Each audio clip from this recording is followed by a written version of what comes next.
muraho. Nongeye gushimira Imana yo yongeye kuduha amahirwe yo gusangira ijambo ryayo binyuze muri iki giterane cy'umwiherero Imana yaduhaye, kugira ngo binyuze muri cyo dukomeze dusabane mu ijambo ryayo. Uyu munsi turasoma mu gitabo cy'Abefeso,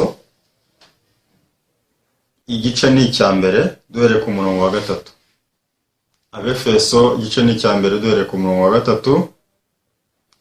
Biravuga iti: Imana y'Umwami wacu Yesu Kristo ariyo na se ishimwe, kuko yaduhereye muri Kristo imigisha yose y'umwuka yo muri n'ijuru, nuko yadutoranije muri we isi itararemwa, kugira ngo tube abera tutariho umugayo imbere yayo, kuko yagambiriye kera kubw'urukundo rwayo ko kuduhindura abana bayo tubeshejwe na Yesu Kristo kubw'ineza y'ubushake bwayo, kugira ngo ubuntu bwayo butagira akagero bushimwe ubwo yaduhereye mu mukunzi wayo, niwe waduhesheje gucungurwa kubw'amaraso ye, ariko kubabarirwa ibicumuro byacu n'uko ubutunzi bw'ubuntu bwayo buri.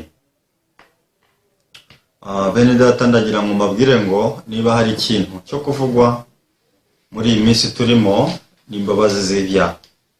Ni ukubwira abantu uburyo ki bashobora kubabarirwa ibyaha byabo, kubera ko abantu bahugiye mu bintu bifatika gusa. Uburyo ki babona ibintu bifatika bashobora gukoresha mu buzima busanzwe, yaba ari inzu, zaba ari imodoka, cyangwa se amasambu n'ibindi, cyangwa se amafaranga. Ibyo simbihinyura, kubera ko nta muntu utabikeneye muri iyi si. Ariko ikintu kibabaje ni uko usanga no mu nsengero nyinshi ibyo bintu ari byo byigishwa. Ubundi hari amacrofinance cyangwa se andi mahuriro runaka, andi maorganisation runaka ashobora kwigisha abantu uburyo ki bashobora gukora bakiteza imbere. Ibyo birahari, kandi koko bakaba babana n'amafaranga, bakabereka n'uburyo ki bashobora kuyakoresha, nubwo batangiza make ariko ya make agashobora kuvamo menshi. Ibyo birahari.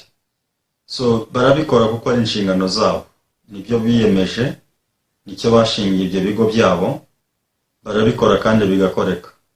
Ariko ikibazo ni uko usanga no mu nsengero hahandi tugiye kwiga uburyo kiroho zacu ishobora kubohoka, tugiye kwiga uburyo kiroho zacu ishobora kugira amahoro zikishima imbere y'Imana.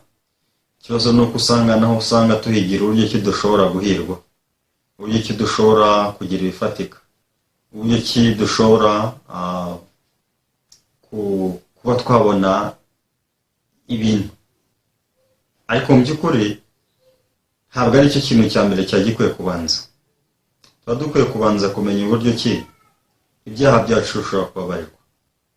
Kuri ibyo babivuga ntacyo bitwaye, ariko nuko usanga ikintu cyo kuyobora imitima abantu uburyo bashobora guhura n'Imana mu nsengero nkeya n'ibyo bigikoreka. Niyo mpamvu ikintu dukwiye gukora nk'abavugabutumwa muri kino gihe nta kindi ni ukuyobora abantu uburyo ki bashobora kubabarirwa ibyaha byabo, uburyo ki abantu bashobora kuba intungane mu maso y'Imana, bidaturutse ku bikorwa byabo, bidaturutse ku muhate babigizemo, oya, ahubwo biturutse kuri Yesu twahose tuvuga kuva kera. Rero Imana abantu bashobora kwizera uyu munsi bashaka kwizera, si Imana ishobora kubabarira ibyaha byabo, ahubwo ni Imana ishobora kuba ubutunzi nubwo bakomeza bagaciraho iteka mu mitima yabo. Twatangiye tureba uburyo ki ku munsi wa mbere kuva kera Abisirayeli bari bazi ko ibyaha byabo bidashobora kubabarirwa amaraso atamenetse. Kandi rega ni nacyo biritubwira ko amaraso atavuye atabaho kubabarirwa ibyaha. Bivuze ngo uko nakwigira kose, uko byagenda kose, amaraso atavuye ntabwo ibyaha byanjye bishobora kubabarirwa. Niyo mpamvu mu gihe umuntu yabaga yakoze icyaha muri Isirayeli, ikintu agombaga kumenya cya mbere ni uko agombaga kuzana umwagazi w'ihene udafite inenge nk'uko twabyize. Umwagazi w'ihene twabonye ko yawuzanaga, yawurambikaga ikiganza ku ruhanga rwayo, byitwa ko icyaha cye cyamuvuyeho cyagiye ku ruhanga rwa hene. Iyo byarangiraga nuko umutambyi yamuhangeraga impongano, ngo ya hene yaricwaga ikamena amaraso. Binyuze muri ya maraso bivuze ngo icyaha uwo muntu yakoze kimuvuyeho kirababariwe. Rero bitewe n'uko uyu muntu yabaga afite inenge, igitambo agomba kuzana cyo cyabaga kidafite inenge, kuko inenge y'uyu muntu yabaga igiye kujya kuri cya gitambo. Ibyo twabonye ko byakorwaga ku cyaha kimwe gusa umuntu yabaga yakoze, ariko nyuma tuza kubona ko ibi bitari bihagije ku Mana. Yabonye bidatunganye, irahindura, iravuga iti noneho Abisirayeli bose uko bangana mujye mubatoraniriza umwagazi w'ihene udafite inenge, hanyuma ibyaha bakoze mu gihe cy'umwaka byose bizajye kuri ya hene, hanyuma ya hene izahorwe ibyaha bakoze. Uko niko byagendaga. Rimwe mu mwaka, ukwezi kwa karindwi itariki ya 10, Abisirayeli bose bazaga ku ihema. Aroni yari umutambyi mukuru, akabakora umuhango wo kubahongera ibyaha byabo. Aroni yarambikaga ikiganza ku ruhanga rwa mwagazi w'ihene watoranijwe. Byavugwaga ko ibyaha by'Abisirayeli bose binyuze muri Aroni byagiye kuri ya hene. Hanyuma Aroni akica ya hene ikamena amaraso. Ya maraso rero yabaga abaye impongano y'ibyaha by'abana. Basubiraga iwabo banezerewe ko ibyaha byabo byabariwe. Ariko no handi umwaka utaha kuri ya tariki bagombaga kuza nanone bakaza bongererwa ibyaha bakoze nanone. Niyo mpamvu rero twabonye ivuga ko bahoraga bibutswe ibyaha byabo na bino bitambo bahoraga bataha uko umwaka utashye. Uburyo rero nabwo ntabwo bwari butunganye imbere y'Imana. Abantu bari bakeneye inzira ishobora gutuma ibyaha byabo bibabarirwa ku buryo batazongera kubyibuka ukundi. Rero iyi nzira mu isi ntari ihari, ubu buryo mu isi ntabwo ari kuboneka. Niyo mpamvu Imana yashimye ko iducira inzira kandi yindi itunganye, idaturutse mu bushake bw'umuntu ahubwo iturutse mu bushake bw'Imana. Rero niyo mpamvu twasomye hano mu Efeso, dusomye umurongo wa 5 uvuga kuko yagambiriye kera kubw'urukundo rwayo kwiduhindura abana bayo tubeshejwe na Yesu Kristo kubw'ineza y'ubushake bwayo. Icyo tubivugaho nta kindi, Imana kuva kera yagambiriye kuduhindura abana bayo. Ntabwo twabisabye, Imana ubwayo yarabigambiriye. Bivuze ngo twavutse utari abana bayo. Ariko nubwo twavutse utari abana bayo, twavutse utarashuswe na Satani, Imana yo mu mutima wayo yari ifite umugambi wo kuduhindura abana bayo. Mwene magambo yari afite umugambi wo kutuvana mu butware bwa Satani tujyana mu butware mu bwami bwayo, tuvana mu butware bw'umwijima tujyana mu bwami bwayo bw'umucyo itangaza.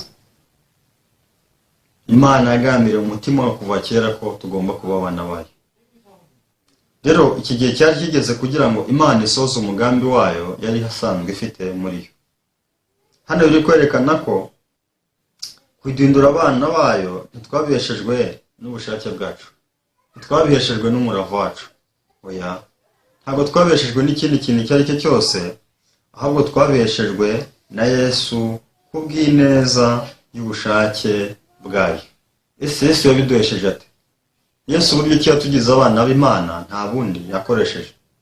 Yanyuze mu gutamba umubiri we ukanamena amaraso, hanyuma agapfa akazuka. Binyuze muri icyo kintu twahindutse abana bayo, twahindutse abana b'Imana. Kubera ko Imana yari ifite umwana umwe w'ikinege, umwana umwe w'ikinege ari we Yesu Kristo. Imana ikabona ko nimutanga agapfa, abantu bazahinduka abana b'Imana binyuze muri icyo kintu, kwizera icyo kintu gusa. Niyo mpamvu yamutanze, kugira ngo muri we, binyuze muri Yesu, Imana ibashe kunguka urundi rubyaro nkatwe. Kunguka niko Imana yabipanze, niko gahunda yayo yari. Niyo mpamvu dusomye mu gitabo cy'Abaheburayo igice cya 2 umurongo wa 11, biravuga ngo kuko uweza n'abezwa bose bakomotse kuri mwe, nicyo gituma adakorwa n'isoni zo kubita bene se. Ikintu tucyumve neza, kuko uweza n'abezwa bose bakomotse kuri mwe, nicyo gituma adakorwa n'isoni zo kubita bene se. Uweza ninde? uweza biri twereka ko ari Yesu Kristo. Abezwa ni bande? Abezwa nta bandi ni twebwe abantu bo mwisi. Ariko hano biri kuduhamiriza ngo ari uweza ari we Yesu, ari nabezwa ari bo twebwe, twese twakomotse kuri iyo imwe nta yindi ni Imana Data wo mwijuru. Ese ni gute Yesu Kristo ndetse natwe dukomoka ku Mana imwe? Kera siko byari biri. Ariko binyuze mu musaraba wa Yesu Kristo, binyuze mu bikorwa bya Yesu Kristo ku musaraba, uko nguko niko byabaye. Twahindutse abana b'Imana nk'uko Kristo nawe ari. Tuze ngo uko ari niko natwe turi. Ndetse biraduhamiriza ngo Yesu ntago ajya akorwa n'isoni zo kuvuga ko turi bene se. Kubera iki bitamukoze isoni? Nuko azi ikintu yakoze ku musaraba icyo ari cyo. Nuko azi umubabaro yanyuzemo ukuntu ungana. Ariko se kuki abantu bakomeza gushukwa na Satani bakumva ko kugira ngo babane abana b'Imana bagomba kubikorera, bakumva ko kugira ngo Imana ibakire bagomba gukora cyane? Uyu munsi abantu bararushye kuba ko bumva ko kugira ngo babe abatoni ku Mana, kugira ngo babe urubyaro rw'Imana, bagomba kubigiramo uruhare. Ariko nk'uko twabonye mu gitabo cy'Abefeso, twabonye ko byabaye kubw'urukundo rwayo iduhindura abana bayo. Ntabwo twabeshejwe n'imirimo yacu, ntabwo ariko biri tubwira. Ahubwo biratubwira ngo twabeshejwe na Yesu Kristo kubw'ineza y'ubushake bwayo. Twabeshejwe na Yesu Kristo kubw'ineza y'ubushake bwayo. Tuzi ngo nta kintu n'iki na kimwe birerekana twakoze. Nta n'ikintu n'iki na kimwe Imana yerekana tugomba gukora. Ariko si kuki abantu bakomeza gushukwa na Satani bakumva ko ari icyo bakwiye gukora? Nuko badasoma ibyanditswe. Nuko batajya mu byanditswe ngo barebe icyo ibyanditswe bivuga. Ku byanditswe ikintu biduhamiriza ni umwuzuro w'ijambo ry'Imana. Icyo nzi cyane ni uko Imana idashobora kubeshya. Ese koko Imana iri kumbwira ko njye na Kristo turi abavandimwe? Ya, nibyo kuko nicyo biri tubwira. Ese koko njye na Kristo tuva hamwe, tuvuka kuri umwe, Imana Data n'umwe, ari we Mana? Yego nibyo. Ese ubwo Data niba ari Imana, ese ubwo ndi umunyabyaha? Na biravuga ngo Yesu nta gikorwa n'isoni zo kunyita mwene se. Se kuki Yesu adakorwa n'isoni z'ibyo? Nuko Yesu Kristo azi ko yamaze gukuraho ibyaha byanjye abikujeho kwitamba kwe. Yesu azi neza ko bitewe n'umubabaro yagize ku musaraba n'urupfu yapfuye rukamumarana iminsi 3, Yesu azi neza ko nta cyaha cyanjye n'iki na kimwe cyasigaye. Bitewe n'uko yabisobanukiwe neza, nta gasora kugira isoni zo kunyita mwene se. Mwene se wa Yesu, uri mwene se wa Yesu. Ariko abantu usanga bafite isoni. Isoni bafite nuko bireba. Bamaze kwera baravuga ngo se kuko ni mwene se wa Yesu, dore nacumuye, dore nakoze icyaha, dore ibitekerezo bimfite mu mutima wanjye. Ese ni gute natinya kuvuga ngo Yesu ni mwene Data? Ariko ntabwo dukwiye kwica urubanza tugende kuko tubibona, ahubwo dukwiye kwica urubanza dushingiye ku buryo Imana iducira urubanza. Urubanza Imana iducira nibwo dukwiye kwemera ko ari urw'ukuri. Ese hari ahantu wigeze ubona ko Imana ikwita umunyabyaha, Imana ikwita kuri kurimbuka? Nubwo Yesu Kristo yabaragupfiriye, ntawe uzigera ubona. Uzasanga abantu bazarimbuka, birihamya ko bazarimbuka, n'abatarigeze bemera ko bafitanye isano na Kristo. Abatari bigeze bemera bizera mu mitima yabo ko urupfu rwa Yesu Kristo rwabejeje ibyaha byabo byose. Si ibyaha bya none ndetse n'ibizaza. Kuko twebwe turacyari mu isi igengwa n'ibihe. Bitewe n'uko turi mu isi igengwa n'ibihe, niyo mpamvu tubona ibyaha twakoze ejo, n'ibyo turi gukora uno munsi, n'ibyo tuzakora ejo. Ariko ntabwo ari uko ku Mana bimeze. Kuko Imana ntigengwa n'ibihe. Ni twebwe turi kubona ko turi mu isi igengwa n'ibihe. Kandi dufite amaso abona. Tukabona hari ibyaha dufite twakoze ejo, hari ibyaha twakoze uyu munsi, twumva ko hari ibyo tuzakora ejo ndetse n'ahazaza. Ariko ku Mana, kuri Yesu, ibi ntabihaba. Kubera ko ibyaha byacu Yesu yarebye abona yarabishyize iherezo igihe yitambaga ku musaraba. Iki biritubwira. Ariko mu by'ukuri usanga ibintu abantu badashaka kubyizera. Usanga abantu bashaka kwizera ibintu batekereza mu mitwe yabo. Ariko nyamara bitewe n'uko abantu badashaka kwizera ikintu ijambo ry'Imana ritubwira, nta kindi kibaho usibye guhora biciraho iteka mu mitima yabo. Bitewe n'uko bahora biciraho iteka mu mitima yabo rero, nta mahoro bashobora kugira habe na gatoya. Nta mahoro bashobora kugira. Bitewe n'uko rero batizera ibyanditswe icyo bitubwira, kandi ibyanditswe bikaba ari ijambo ry'Imana, ibyanditswe bikaba bitwereka umutima w'Imana, ntabwo baba bahuje umutima n'Imana muri ubu buryo. Kugira ngo duhuze umutima n'Imana, ni uko twemera ibyanditswe icyo bitubwira. Nubwo ibyanditswe byaba bitandukanye n'ibyo ibitekerezo byacu bitubwira, ariko tukamenya ngo icyo ibyanditswe bivuga nicyo gikuru. Icyo ibyanditswe bivuga nicyo kuri kw'Imana, niwo mutima w'Imana. Kadufata urugero. Twasomye mu Baheburayo igice cya 10 umurongo wa 10 tubona ko biri duhamiriza ko turabera. Gushaka kw'Imana niko kwatumye twezwa. Niba twareshejwe ubwo turabera. Nta kintu dukwiye gukora kugira ngo tubabere. Ahubwo ikintu Imana iri kudusaba ni ukwemera ko turabera. Intambara ivuka hehe? Intambara ivukira hano twireba tukabona tutarabera. Twakwireba n'amaso yacu yatwereka ko turabera, twango ntabwo turabera. Ntabwo turabera kubera iki? Ntabwo turabera ko tubona ko tutarabera. Ariko se niba mbona ntari uwera, Imana ikabimbona ndi uwera, bitwaye iki? Icyo nkwiye kwemera ni iki? Nkwiye kwemera iki Imana yabonye? Ko Imana nireba kundusha. Ntabwo nakwizera amaso yanjye, ahubwo ikikwiye kwizerwa n'amaso y'Imana. Imana avanga uko gushaka kw'Imana ko kwatumye twezwa. Tubeshejwe n'uko umubiri wa Yesu watambwe rimwe gusa ngo bibe bihagije iteka.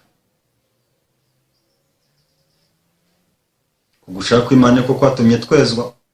Tubeshejwe n'uko umubiri wa Yesu watambwe rimwe gusa ngo bibe bihagije iteka. Ese urera cyangwa ntiwera? Ushingiye ku maso yawe, ushingiye ku bitekerezo byawe, ntabwo wera. Ako se ushingiye ku ijambo ry'Imana, ushingiye ku rubanza Imana ica, ese urera cyangwa ntiwera? Ushingiye ku rubanza rw'Imana, turera. None umucamanza wawe ninde? Ese ni wowe munyabyaha kandi ukibera n'umucamanza? Ese niko byaba bikwiye kugenda? Ariko bikwiye kugenda. Bitewe n'uko uri umunyabyaha, hagomba kubaho umucamanza ugucira urubanza. Rero umucamanza wawe ni Imana. None urubanza Imana igucira nuko uri umukiranutsi, uri umwere, nta cyaha kikuriho. Ese kuki utemera urubanza rw'Imana? Iki nicyo kizatuma abantu barimbuka. Kubera ko nubwo ari abanyabyaha biciye n'imanza, ntabwo bigeze bemera urubanza Imana yabaciriye ko ari ukuri. Bitewe n'uko basuzugura urubanza rw'Imana, iki nicyo kizatuma abantu barimbuka. Rero ntabwo abantu bazarimbuka kubera ko Yesu Kristo atabapfiriye. Oya. Yesu Kristo yadupfiriye, apfiriye abantu bose. Ariko se ababyemeye bakabyizera ni bande? Abemera ko ari abera nk'uko Imana ibahamiriza ni bande? Ababyemera ni abasuzuguye amaso yabo. Ababyemera ni abasuzuguye imyumvire yabo. Ni abasuzuguye ibitekerezo byabo, bakabivaho bakajya ku rubanza Imana ibacira ko ari rwo. Aba nibo babasha guhamya ngo turabera. Nibo babasha guhamya ngo turabakiranutsi. Nibo babasha guhamya ngo turabana b'Imana. Ntabwo ari iby'ubu gusa, ahubwo ni iby'iteka ryose. Kubera ko urupfu Yesu Kristo yapfuye ni urw'iteka ryose. Hano mu Efeso twasomye isonye umurongo wa 7 batubwira ngo niba duhesheje gucungurwa ku bw'amaraso ye, ariko kubabarirwa ibicumuro byacu nk'uko ubutunzi bw'ubuntu bwayo buri. Iki nicyo biritubwira. Niwe waduhesheje gucungurwa ku bw'amaraso ye, si kubw'ibikorwa byacu cyangwa imirimo yacu, ariko kubabarirwa ibicumuro byacu nk'uko ubutunzi bw'ubuntu bwayo buri. Ariko kubabarirwa ibicumuro byacu. Bene data, ndagira ngo mbabwire ngo ibyo tureba byose ni ikinyoma, nta kuri no kuna kumwe kurimo. Kuko iyo urebye ubona uri umunyabyaha, iyo urebye ubona utari umukiranutsi, iyo urebye rwose ubona utahagarara imbere y'Imana ushize amanga. Ariko si Bibiliya tubwira ngo iki? Tubwira ko nta nenge n'imwe turiho ku Mana. Umunsi umwe yagiye kureba Yesu, agakobwa ke kari karwaye. Agakobwa ke kari karwaye, kari karembye cyane kenda gupfa. Yirukanka ajya gushaka ahantu Yesu ari. Ubwo yayirahuraga na Yesu, ambwira ati nyabuneka databuja, agakobwa kanjye kararwaye, ntugakize. Yesu yaramwemereye baragenda. Ariko ubwo bageraga mu nzira, Yesu yaje guhura n'umugore wari umaranye, wari uri mu mugongo imyaka 12. Imyaka 12 ava amaraso adakama. Rero mu gihe Yesu yageraga mu bantu benshi, wa mugore yibwiye ko namukoraho ari bukire. Umugore aragenda akora ku nshunda z'imyenda ya Yesu. Ahangaha Yesu arahakererwa. Rero mu gihe yakererwaga, abagaragu ba Yayiro baje birukanka, baza kureba shebuja, baramubwira bati uyushye umwigisha, ko gakobwa kamaze gupfa, ntabwo kakiriho. Yayiro ubwo yumvaga inkuru byaramubabaje mu mutima, byamushenguye umutima cyane. Ariko Yesu amubwiye ati Yayiro humura, izere gusa.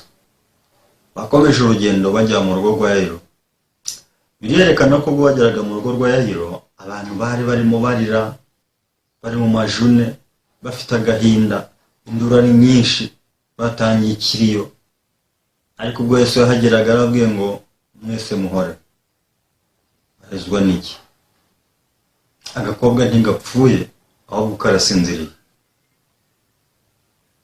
Yesu ubwo yavugaga aya magambo, nta muntu n'umwe yigeze abasha kumwizera. Abantu bose bari baraho bamwise umushinyaguzi, baramukwenye cyane bikomeye cyane, kubera ko bari bazi neza ko agakobwa kapfuye. Ibyo babonaga n'amaso yabo nuko agakobwa kari kapfuye. Ibyo basha guhamya neza nuko, kwihamiriza neza nuko agakobwa kari kapfuye. Hari ibimenyetso byose bigaragaza ko umuntu yapfuye. Niyo mpamvu nta cyizere bari bafite. Ariko ubwo Yesu yazaga akavuga ngo ntapfuye arasinziriye, ntabwo babashije kubyumva. Kuko byari bihabanye n'ibyo bazi, byari bihabanye n'ibyo babonye, byari bihabanye n'ibyo bari basanzwe bamenye. Bari bazi neza uburyo ki umuntu wapfuye kwamera. Ibyo bari babibonye. Ariko Yesu aje ababwira ngo muhumure, agakobwa ntigapfuye, ahubwo karasinziriye. Rero nubwo batigeze bemera ijambo rya Yesu ko ari ukuri, Yesu yaje guhamya ko ijambo rye ari ukuri. Ubwo yinjiraga mu nzu akinjiranamo n'ababyeyi b'aka gakobwa, baje gusohoka, agakobwa kigenza. Yesu akabwiye ngo gakobwa byuka, haguruka. Agakobwa karahaguruka muri ako kanya. Yesu ubwo ari Yesu, n'abantu barimo barira, wari uri mukuri ninde? Uri mukuri ni Yesu. Rero nubwo ibyo Yesu yaravuze byari bihabanye n'ibyo amaso yabo yarebaga, icy'ukuri nuko Yesu yarabwiye ukuri. Rero Yesu nakubwiye ngo uri umukiranutsi, icyangombwa si uko utayibona, ahubwo icy'ingenzi nuko Yesu abikubwiye. Niba Yesu akubwiye ngo uri umukiranutsi, nubwo amaso yawe akwereka ko uri umunyabyaha, ukuri nuko uri umukiranutsi kubera ko Yesu niko avuze. N'Imana ikubwiye ngo uri uwera, icy'ingenzi si uko ubona utari uwera n'amaso yawe, ahubwo icy'ingenzi nuko Imana ikubwira ngo uri uwera. Rero abemera ijambo ry'Imana nk'uko riri, abo ngabo nibo ribasha gukorera. Ariko abaryanga bitewe n'uko ribanye n'uko bareba, bitewe n'uko bihabanye n'uko bibwira, abo ngabo ntiribasha kubakorera. Niyo mpamvu Yesu Kristo yapfuye ku musaraba apfira ibyaha byacu.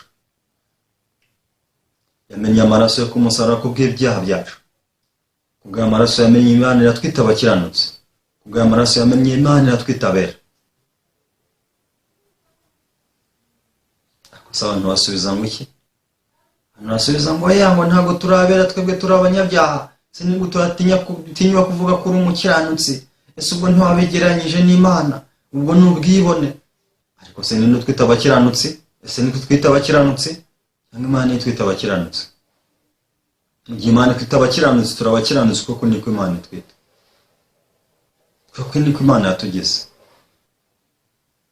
Ibyo twavuga byose ntacyo byatumarira, ahubwo icyagiye cyo kitumarira ni ukwemera ijambo nk'uko rito turibwiwe.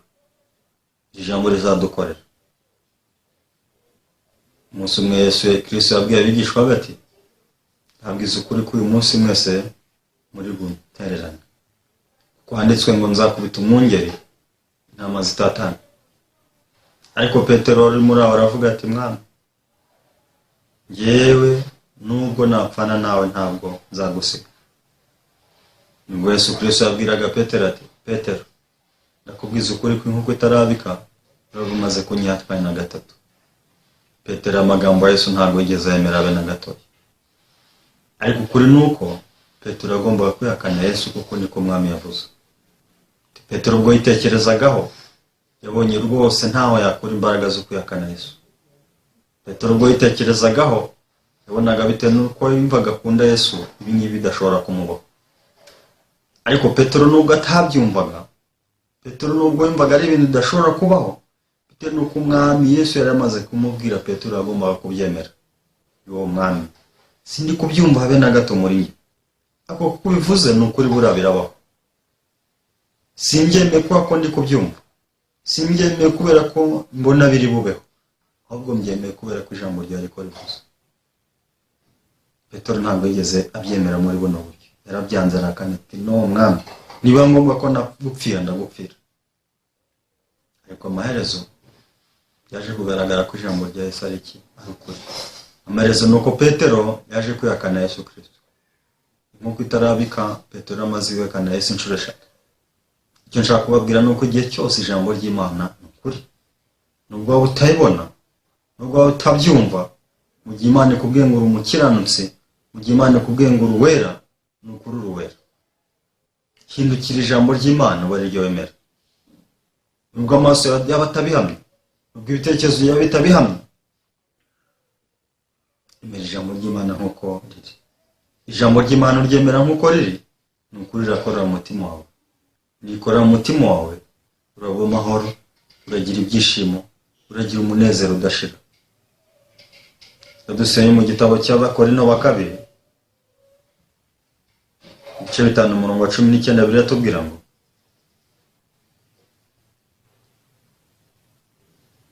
Abakorinto wa 2 ibice 5:19 biratubwira ngo, kuko muri Kristo harimo Imana yiyungiye n'abari mu isi, ntiyabikibabaraho ibicumuro byabo, kandi noneho yatubikije ijambo ry'umwuzuro. Kansubiremo amagambo, kuko muri Kristo Yesu harimo Imana yiyungiye n'abari mu isi, ntiyabikibabaraho ibicumuro byabo, kandi noneho yatubikije ijambo ry'umwuzuro. Ese ikintu Imana iri kutubwirira tubeshya?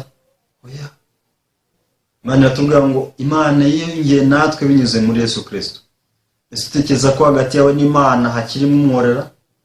Ese uracyatekereza ko hagati yawe n'Imana hakirimo urusika rubatandukanya? Ntabwo ariko biri kutubwira.